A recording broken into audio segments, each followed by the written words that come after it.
ডাকসুর মতো জাতীয় নির্বাচনও সুষ্ঠু হবে বললেন স্বরাষ্ট্র উপদেষ্টা। জামায়াতের আমিরকে চ্যালেঞ্জ ছুড়ে দিলেন ফজলুর রহমান। আগামী সংসদ নির্বাচন কেমন হবে জানালেন প্রেস সচিব। বর্তমান পরিস্থিতিতে নির্বাচন হলে সংকট আরও বাড়বে মন্তব্য আনিসুল ইসলামের। মোরেলগঞ্জে আসন পুনর্বহালের দাবিতে হরতাল পালিত। দর্শক, গ্রামের কাগজের সকালের খবরে আপনাকে স্বাগত। শুনছিলেন প্রধান শিরোনাম, এছাড়াও রয়েছে রাশিফল। এবার চলুন যাওয়া যাক মূল আয়োজনে। স্বরাষ্ট্র উপদেষ্টা মোহাম্মদ জাহাঙ্গীর আলম চৌধুরী বলেছেন, ডাকসু নির্বাচনের মতো জাতীয় নির্বাচনও সুষ্ঠু হবে। বৃহস্পতিবার বিকালে আগারগাঁও পাসপোর্ট অফিস পরিদর্শনে গিয়ে একথা বলেন তিনি। স্বরাষ্ট্র উপদেষ্টা বলেন, জাতীয় নির্বাচন অবাধ, সুষ্ঠু ও উৎসবমুখর হবে। নির্বাচনকে সামনে রেখে ইতোমধ্যে আইনশৃঙ্খলা বাহিনী প্রস্তুতি নেওয়া শুরু করেছে। নির্বাচন উপলক্ষে পুলিশের ট্রেনিং সহ জনবল নিয়োগের কাজও চলমান আছে বলে জানান তিনি। ডাকসু নির্বাচন যাতে সুষ্ঠু হয় সেজন্য সবার কাছে দোয়া চান স্বরাষ্ট্র উপদেষ্টা মোহাম্মদ জাহাঙ্গীর আলম চৌধুরী। এ সময় পাসপোর্ট অফিসে আগের মতো হয়রানি হবে না বলে আশ্বস্ত করেন স্বরাষ্ট্র উপদেষ্টা। তিনি বলেন, পুলিশ ভেরিফিকেশন ছাড়া একদিনেই পাসপোর্ট পাওয়া সম্ভব। জামায়াতে ইসলামের আমিরকে চ্যালেঞ্জ ছুড়ে দিয়ে বিএনপি চেয়ারপারসনের উপদেষ্টা পদ স্থগিত হওয়া সাবেক সংসদ সদস্য এমপি মুক্তিযোদ্ধা অ্যাডভোকেট ফজলুর রহমান বলেছেন, আপনার বাড়ি তো সিলেটে 19টি আসন আছে, কোন আসনে দাঁড়াবেন বলেন, আমি আমার দল থেকে সেই আসনে দাঁড়াবো।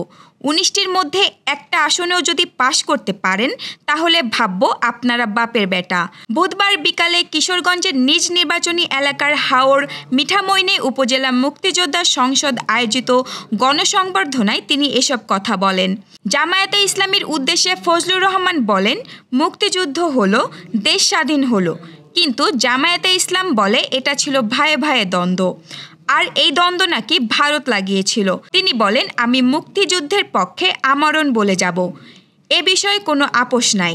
যেদিন পত্রিকায় জামায়াত লিখল এই দেশে কোনো মুক্তিযুদ্ধ হয় নাই, বলল মুক্তিযুদ্ধ রাখবে না, যারা যুদ্ধ করেছে তারা বেশিরভাগ নাকি হিন্দু, ইন্ডিয়া থেকে এসে যুদ্ধ করেছে, অস্ত্র নিয়ে যারা যুদ্ধ করেছ তারা আল্লাহর কাছে মাপ চাও। সেদিন আমি বলেছি, এই আলবদরের বাচ্চারা, রাজাকারের বাচ্চারা, এখনো আমি জীবিত আছি। সেদিন আমি বলেছি মুক্তিযুদ্ধের পক্ষে। আমি কি এমনিতে জামায়াতের বিরুদ্ধে বলেছি? আমি কি ঝগড়া করার মানুষ নাকি? আসন্ন ত্রয়োদশ জাতীয় সংসদ নির্বাচন শান্তিপূর্ণ, নিরপেক্ষ ও উৎসবমুখর পরিবেশে অনুষ্ঠিত হবে বলে আশা প্রকাশ করেছেন প্রধান উপদেষ্টার প্রেস সচিব শফিকুল আলম। বৃহস্পতিবার রাজধানীর সিরদাপ মিলনায়তনে নাগরিক কোয়ালিশন আয়োজিত সুষ্ঠু নির্বাচনের প্রত্যাশা ও চ্যালেঞ্জ শীর্ষক গোলটেবিল বৈঠকে তিনি এসব কথা বলেন। প্রেস সচিব বলেন, আগামী জাতীয় নির্বাচন ভালো হবে। তার একটা প্রতিফলন দেখা গেছে ডাকসুতে। ফেব্রুয়ারিতে জাতীয় নির্বাচন অনুষ্ঠিত হবে জানিয়ে তিনি আরও বলেছেন, এ সময়সূচি থেকে কেউ সরে আসতে চাইলে তা জাতির জন্য মহাবিপর্যয় ডেকে আনবে।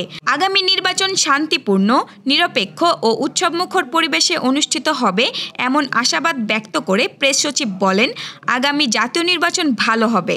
তার একটা প্রতিফলন দেখা গেছে ডাকসুতে।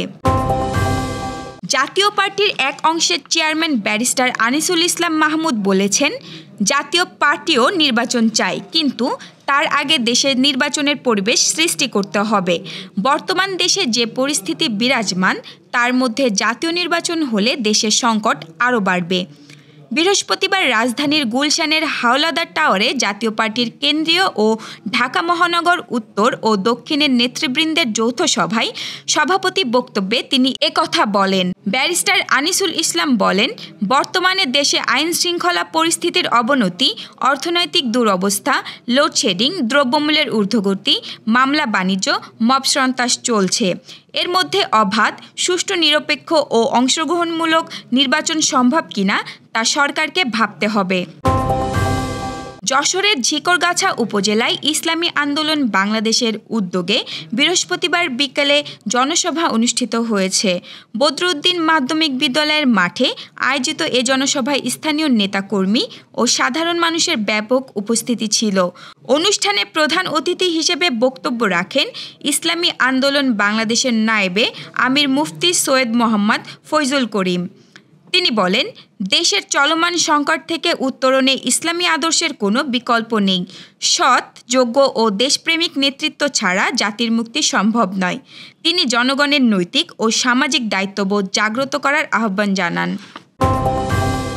যশোর সংবাদপত্র হকার্স ইউনিয়নের বার্ষিক সাধারণ সভা বৃহস্পতিবার প্রেস ক্লাব যশোর মিলনায়তনে অনুষ্ঠিত হয়েছে।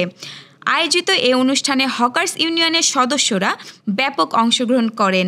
সভায় প্রধান আলোচক হিসেবে উপস্থিত ছিলেন দৈনিক গ্রামের কাগজের সম্পাদক মবিনুল ইসলাম মবিন এবং দৈনিক স্পন্দনের সম্পাদক মাহবুব আলম লাবলু। তারা হকার্সদের সমস্যা সংকট, সংবাদপত্র বিতরণের আধুনিকায়ন এবং পেশাগত উন্নয়নের গুরুত্ব তুলে ধরেন। বক্তারা বলেন, সংবাদপত্র হকার্সরা সাংবাদিকতার শেষ প্রান্তের যোদ্ধা। তাদের মাধ্যমে সংবাদপত্র পাঠকের হাতে পৌঁছে যায়। তাই হকার্সদের সামাজিক মর্যাদা ও আর্থিক নিরাপত্তা নিশ্চিত করা জরুরি। বাগেরহাট ৪ আসন পুনর্বহলের দাবিতে সর্বদলীয় সম্মিলিত ঐক্য পরিষদের ডাকা ৪৮ ঘণ্টার হরতালের দ্বিতীয় দিনও মোরেলগঞ্জ শরণখোলায় শান্তিপূর্ণভাবে পালিত হয়েছে। সকাল থেকে বাজার, দোকানপাট, শিক্ষা প্রতিষ্ঠান, সরকারি দপ্তর ও পরিবহন বন্ধ ছিল। যাত্রীরা ভোগান্তিতে পড়েন। জেলা বিএনপির নেতা ও মনোনয়ন প্রত্যাশী কাজী খায়রুজ্জামান শিপনের নেতৃত্বে বিভিন্ন স্থানে পথসভা অনুষ্ঠিত হয়। তিনি ঘোষণা দেন, আসন পুনর্বহল না হওয়া পর্যন্ত আন্দোলন চলবে এবং প্রয়োজনে বাগেরহাটকে ঢাকার সঙ্গে যোগাযোগ বিচ্ছিন্ন করা হবে। সভায় স্থানীয় বিএনপির নেতারা নির্বাচন কমিশনের সিদ্ধান্তের প্রতিবাদ জানিয়ে আন্দোলন চালিয়ে যাওয়ার ঘোষণা দেন। দর্শক, এবার চলুন জেনে নিই কেমন যাবে আপনার আজকের দিন, অর্থাৎ 12 সেপ্টেম্বরের সম্ভাব্য রাশিফল। মেষ রাশি, কর্মক্ষেত্রে নতুন সুযোগ আসতে পারে। আত্মবিশ্বাস ধরে রাখুন। প্রেমে মধুর সম্পর্ক গড়ে উঠবে। আর্থিক দিক কিছুটা চাপের হলেও সামলে নিতে পারবেন। বৃষ রাশি, আর্থিক ভাগ্য আজ ভালো। বকেয়া টাকা ফেরত পেতে পারেন। পারিবারিক ঝামেলা মিটে যাবে। প্রেমে সঙ্গীর প্রতি আবেগ বেশি থাকবে। মিথুন রাশি, বন্ধুর সহায়তায় কাজ সহজ হবে। প্রেমে ভুল বোঝাবুঝি এড়িয়ে চলুন। পড়াশোনায় সাফল্য মিলবে। ভ্রমণ আনন্দদায়ক হতে পারে। কর্কট রাশি, চাকরি বা ব্যবসায় অগ্রগতি হবে। আত্মীয়দের সঙ্গে সম্পর্ক উন্নত হবে। প্রেম সম্পর্কে সুখবর আসতে পারে। অর্থ ব্যয় একটু নিয়ন্ত্রণে রাখা ভালো। সিংহ রাশি, আত্মবিশ্বাসী পদক্ষেপে জয় আসবে। সৃজনশীল কাজে সুনাম মিলবে। দাম্পত্য জীবনে আনন্দ থাকবে। আর্থিকভাবে আজকের দিন শুভ। কন্যা রাশি, গোপন শত্রুর থেকে সাবধান থাকুন। স্বাস্থ্য নিয়ে একটু সচেতন হতে হবে। প্রেমে হঠাৎ কোনো চমক আসতে পারে। বাণিজ্যে লাভ সম্ভব। তুলা রাশি, বন্ধুত্বে আনন্দ পাবেন। দাম্পত্য সম্পর্কে মধুরতা বাড়বে। ব্যবসায় নতুন চুক্তি হতে পারে। আজ অর্থপ্রাপ্তির সম্ভাবনা প্রবল। বৃশ্চিক রাশি, কর্মক্ষেত্রে পদোন্নতি বা প্রশংসা পেতে পারেন। প্রেমের সম্পর্ক মজবুত হবে। ভ্রমণ ফলপ্রসূ হবে, তবে অহংকার এড়িয়ে চলুন। ধনু রাশি, আধ্যাত্মিক কাজে আগ্রহ বাড়বে। পড়াশোনায় মনোযোগী হবেন। প্রেমে সুখকর সময় আসবে। দূরের ভ্রমণ হতে পারে। মকর রাশি, আজ গোপন পরিকল্পনা কাজে আসবে। আর্থিক ভাগ্য ভালো। দাম্পত্য জীবনে বোঝাপড়া বাড়বে।